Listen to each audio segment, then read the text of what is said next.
You came into my life just as my whole world started to change. I was so undeserving, and yet you were so relentless. I pushed, you pulled. I wept, you embraced. Hey everyone! Welcome to this new channel.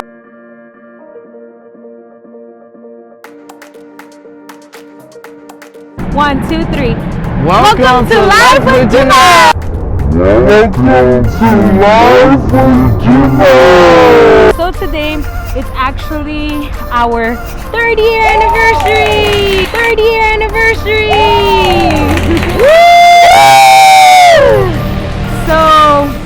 So they put a few questions together for us, and we're gonna pick it out of a bag, and it's gonna be so much fun, and we're gonna answer it. Woohoo!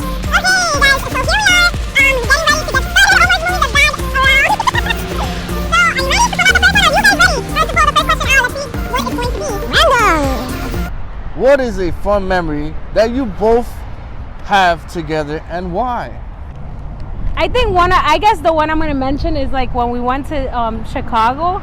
I really love that we have that memory of trying the, what is it, the tilt? What is it called? The 360? The 360 tilt. I think that would be one of the best memories, like, for me, because I was so scared that day, and it was just so much fun.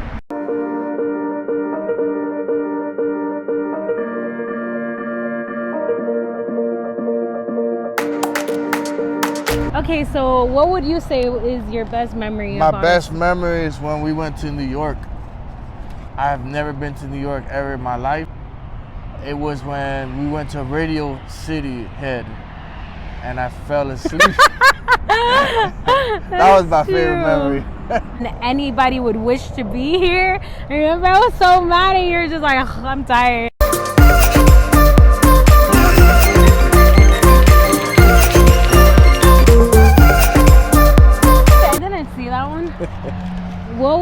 Your first impression when you seen each other.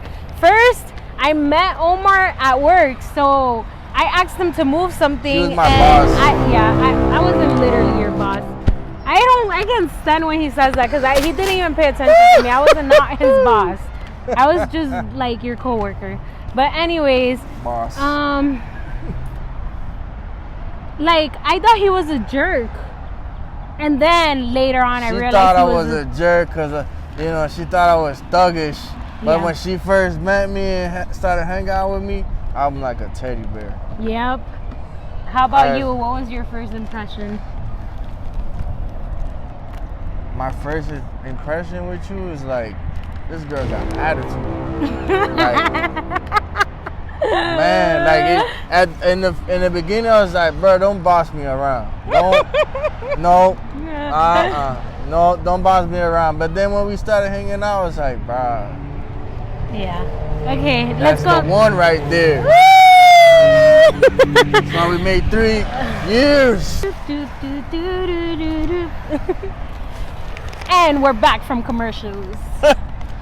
When and where was our first date?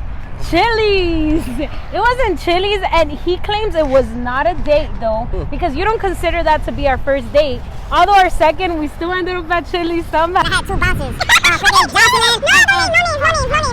name. Two bosses asking me questions like, I put it here because there's So, yeah, we went to Chili's, and he got in the car, and to his surprise, it's like, surprise, 2 of my friends are coming with me. I was dressed all nice. And he goes, and the whole night he kept turning around, I hope you know this is not a date. And I'm like, he was just scared.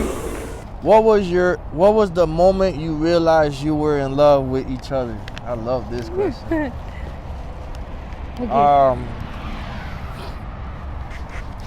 The moment I realized I fell in love with her was, man, it's a lot. It's a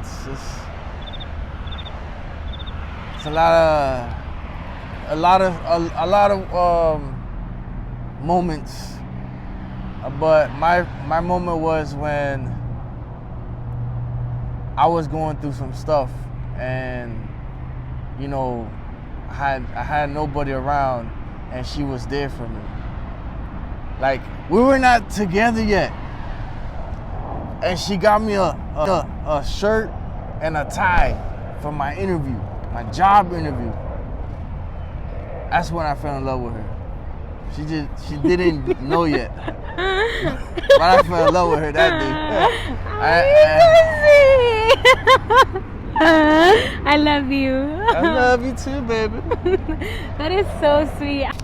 Honestly, like, I don't even know. I feel like there were so many moments that just built up to that, like, very, like, moment. I think it was like the fact that you would do, like, even like the smallest things, like the fact that I like the way Omar is that he's very like detailed, and it's like one eternity later. When we first started dating, he would literally have a rose like every single day. It got to that point, I'm like, dude, okay, stop. Like, I don't want any more roses because it was like every color rose. It didn't matter the color. He just wanted to show me. And I think it wasn't because of the roses. I just feel with so many moments, like in so many, like one day, and like what you were saying, we weren't even dating yet, and my grandfather had passed away, and like you gave me that kiss on the forehead, and it's like I don't think I was in love with you, but it wasn't like I was so. 2,000 years later.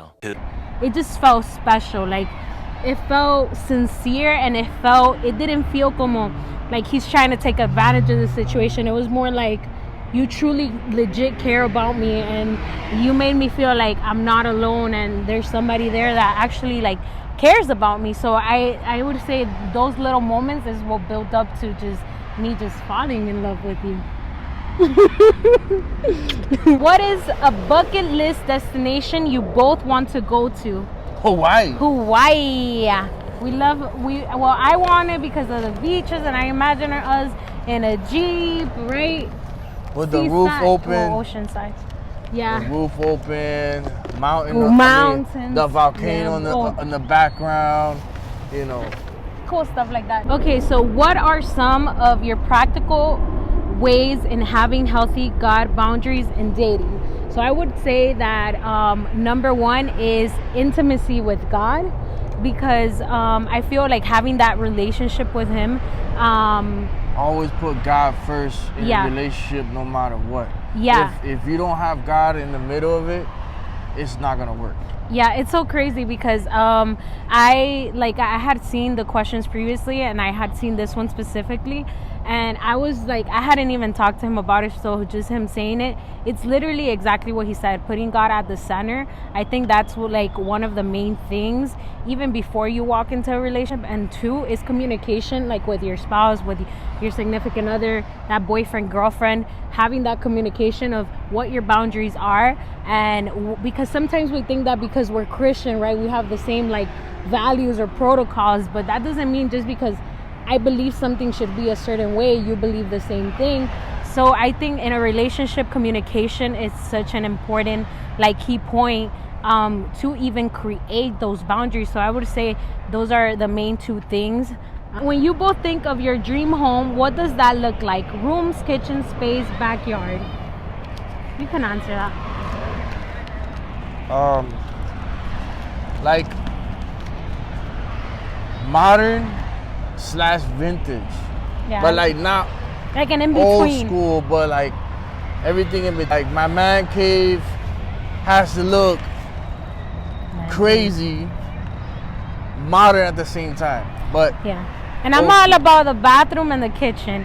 The bathroom's like my go-to place. So my dream home, I really like just want a really big bathroom, even one where maybe I can have like my van area just to sit in there, and the kitchen, right? Like we want like what's that thing that you put in the middle of the kitchen? Like that count. Next question. Yay! Shake it, shake it, shake it, shake it, shake it, shake it, shake it. Okay. You wanna read this one? Yeah, I'll read it. You wanna hold this? Here.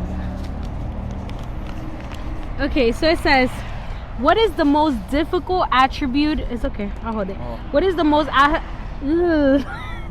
What is the most difficult attribute you had to get used to about your partner? Okay, so one is that Omar is like extremely patient, but I mean to another level of like I'm more like go-getter. Like I want to do things job right now, fast, let's go, let's move.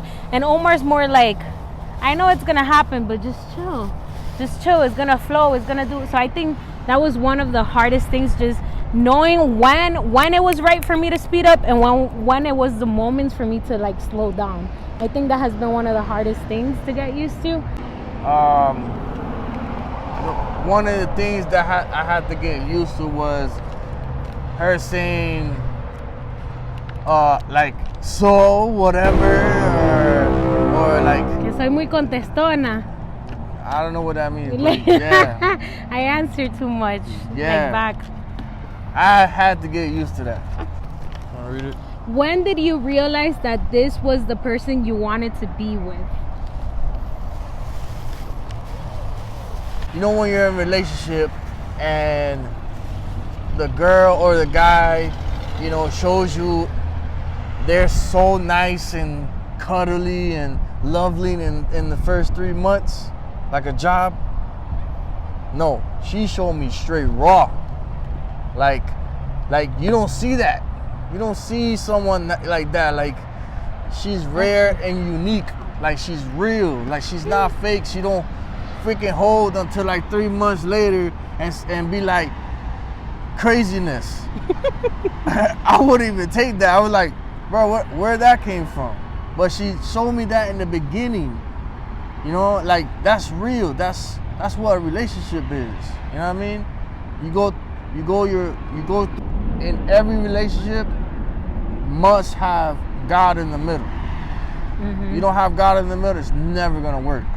Like, at least for me, I don't think I ever knew like, oh, this is it. Like, this is the person. From the beginning, I think it was harder for me to like get used to him, because even when you came into my life, it's like I was just like, I don't want a relationship right now. Like, this is not what I want right now. This is not what I'm like looking for. So honestly, like, I just really do feel that there was so many things that we like had to face. You know, we had to face ups and downs. It's like, yeah. She told me this: if something happens between me and her or anybody in general, and you kept going to church with that person, and something happens between you and that person, you stop going to church, it's because you only went to church because of that person. You weren't in it for the right purposes. Yeah. You didn't go to church because, you wanted to follow God. Nah. You went to church because of that person. But if something happens between you and that person, and you keep going to church, then you'll know. That person will know. Okay, he was going to church for the right reasons. Or she, you know. So always in a relationship, always have God, and always be true to yourself. Guys, I hope you guys enjoyed this video. Don't forget to subscribe, and like they say, turn on the campanita or the little bell right below, and stay tuned for the next videos. So happy 30-year anniversary to us again!